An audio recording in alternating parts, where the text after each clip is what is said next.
Uh, I'd say pretty smoothly.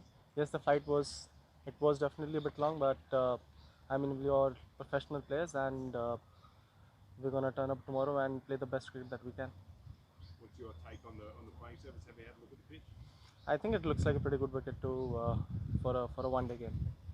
How do you deal with such a short turnaround between playing red ball and then straight into white ball? A couple of days later. It is a bit challenging, but I think it's all about kind of going back to the basics of the format, and I mean the challenge is more mental than it is technical, I would say, especially when you're going from a longer to a shorter format. So it's that mental switch that you have to do sometimes, and a couple of practice sessions, just going back to the basics is something that helps for me. Nice to have Virat and Rohit back around the group after. Yes, definitely. I mean, the kind of experience and skill set that they bring to the team is is massive. I mean, both of them are probably one of the best white ball players uh, in the world and ever. So the kind of experience and the skill set that they bring to the team is massive. How exciting is it to assume the ODI captaincy and suppose Malta team your Sorry, I couldn't hear you. Sorry. How exciting is it to assume the ODI captaincy and I suppose Malta team in your image? Definitely very exciting. The big shoes for me to fill in, carrying forward the legacy that first Mai Bhai, Virat Bhai, and Rohit Bhai has left for us, and so many experiences and so many learnings that I've had numerous conversations with both Virat Bhai and Rohit Bhai on how to take the team forward and what kind of culture that they want for the Indian cricket team to be able to take forward, and I think those learning and experiences definitely gonna help our team go forward. Shubman, what's it like? I imagine you grew up idolising Virat and Rohit, and now you're leading them. What's that like? Uh, I mean, obviously, these are the kind of players. When I was a kid, I used to idolize them. The kind of game that they used to play, the kind of hunger that they had, is something that inspired me, and it's a big honor for me to be able to lead such legends of the game and learn from them. I mean, even in the series, there were so many instances where I think I would be able to learn from their experience, and whenever I think I would be in a bit of a difficult situation, I wouldn't shy away from getting any suggestions or advice from them. What have you learnt from them in terms of leadership itself, in terms of just being around them? Have they given you any tips, or have they let you be and you can go to them if you need anything? Uh, there are some things I observed as a player and that I really liked when I was playing under them. How they converse and what kind of communication, what kind of messaging that they had with the players is something that helped me get the best out of myself when I was playing under them. And as a captain now, and that's the kind of captain that I would want to be, where all my players feel very secure and in the job that they have to do, and the communication with what I want from them is very clear. Shubman, I know you have answered it in this, but if you can talk in Hindi also.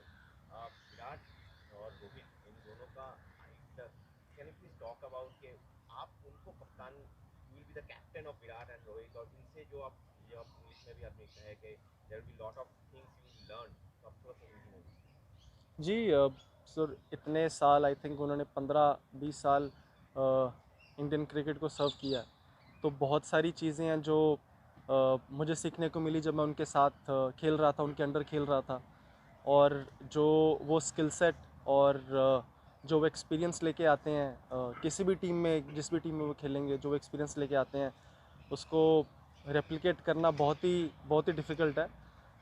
जो उनका success रहा है all over the world, वो खेले हैं और वो successful रहे हैं, उन्होंने रन बनाए हैं, सीरीज़ जीती हैं, ट्रॉफीज़ जीती हैं, तो जो उनका एक्सपीरियंस है वो काफ़ी हेल्पफुल रहेगा हमारे लिए। शुभमन, आपका हमने देखा एक वीडियो, बहुत प्यारा वीडियो बीसीसीआई का था जहाँ पर रोहित आपसे मिलते हैं। उसका कल हमने देखा कि आप पिच के बीच में आप और रोहित काफ़ी देर तक बातचीत कर रहे थे। किस तरह की बातचीत, रोहित आप फॉर्मर कैप्टन हैं, आपके किस तरह की बातचीत हुई सीरीज से पहले, वो थोड़ा सा अगर आप बता सकते हैं जो कॉन्फिडेंशियल ना हो तो शेयर कर सकते जी सर, आई थिंक एक जो बाहर नैरेटिव चलता है वो अलग है, बट हमारे बीच में ऐसा कुछ भी, जैसे हम पहले थे वैसा ही है सब कुछ सेम। वो काफ़ी हेल्पफुल हैं, जो भी चीज़ उनको लगती है, उनका एक्सपीरियंस जो भी उन्होंने सीखा है विकेट देख के, या अगर मुझे कुछ भी लगता है तो मैं उनसे जाकर पूछता हूँ कि आपको क्या लग रहा है कि कैसे करना चाहिए, अगर आप होते तो कैसे करते। तो ये सारी जो इन्फॉर्मेशन है मुझे पसंद है कि लोगों के जो थॉट्स हैं उनको जानो, और फिर जो मेरी अंडरस्टैंडिंग है गेम की, फिर मैं डिसीजन उस हिसाब से लूँ। तो हमारी उस हिसाब से मेरी विराट भाई और रोहित भाई दोनों के साथ बहुत अच्छी इक्वेशन है कि जब भी मुझे डाउट होता है किसी भी चीज़ में, तो मैं उनसे जाके उनका सजेशन लेता हूँ, उनसे उनका एडवाइस लेता हूँ, और वो बिल्कुल भी हिचकिचाते नहीं है मुझे कुछ भी बताने के लिए। बतौर कप्तान जब आप जिम्बाब्वे भी थे, आपने कप्तानी करी T20 फॉर्मेट में, highest run scorer, test cricket में भी गए हाईएस्ट रन स्कोरर। थोड़ा आप फ्रेम ऑफ माइंड के बारे में बात कर सकते हैं कि इसने आपको कैसे बदला है? क्या पहले जीटी में जो हुआ वहाँ पर भी रन आए, फिर उसके बाद इंडिया में जो कप्तानी ली वहाँ पर भी रन आए, तो ये जिम्मेदारी जो बढ़ती है तो मतलब रन्स आना ऑटोमेटिक हो जाता है, या क्या फ्रेम ऑफ माइंड क्या होता है आपका? ऑटोमेटिक तो नहीं बोलूँगा कि हो जाता है, बट सॉरी। जब मुझे अच्छा लगता है कि जब ज़्यादा रिस्पॉन्सिबिलिटी आती है मेरे ऊपर, तो जो वो जो प्रेशर है उसमें आई थिंक मेरी बेस्ट गेम बाहर आती है, और उस रिस्पॉन्सिबिलिटी को मैं एंजॉय करता हूँ। हालांकि जब मैं बैटिंग करने जाता हूँ तो मेरा ये मानना है कि मैं बेस्ट डिसीजन तब लेता हूँ कि एज अ बैट्समैन मैं खेल रहा हूँ, मैं ज़्यादा इस चीज़ के बारे में सोचना नहीं चाहता हूँ कि मैं कैप्टन हूँ तो मुझे जैसे कैप्टन डिसीजन लेगा, स्पेशली बैटिंग करते मुझे वो डिसीजन लेने हैं। तो आई थिंक वो जब मैं सोचता हूँ तो ज़्यादा प्रेशर अपने ऊपर बंदा लेता है। एज अ बैट्समैन जब भी मैं जा रहा हूँ तो मैं ये सोचता हूँ कि टीम को इस टाइम पे क्या ज़रूरत है सबसे ज़्यादा, और उस हिसाब से शुभमन गिल द बैट्समैन जो है वो क्या डिसीजन लेगा वो डिसीजन लेने की ट्राई करता हूँ, रादर दैन कि यार मुझे ही जब आप ये सोचते हो कि मुझे ही ख़त्म करना है मैच या मुझे ही रन बनाने हैं, तो आप अपने ऊपर ज़्यादा प्रेशर ले रहे हो। तो कभी कभी जो एक फ्रीडम होता है आपके बैट्समैन का, वो थोड़ा ज़्यादा रिस्क लेने का जो एक्स फैक्टर होता है, वो कभी कभी आप खो देते हो। तो मैं ट्राई करता हूँ कि जब भी मैं जाता हूँ वहाँ पे, तो मैं एज अ बैट्समैन जो भी मेरे डिसीजन मेकिंग है मेरे शॉट्स में, वो मैं एज अ बैट्समैन लूँ। आई थिंक वो मेरे लिए हेल्प करती है वो चीज़। Thanks everyone.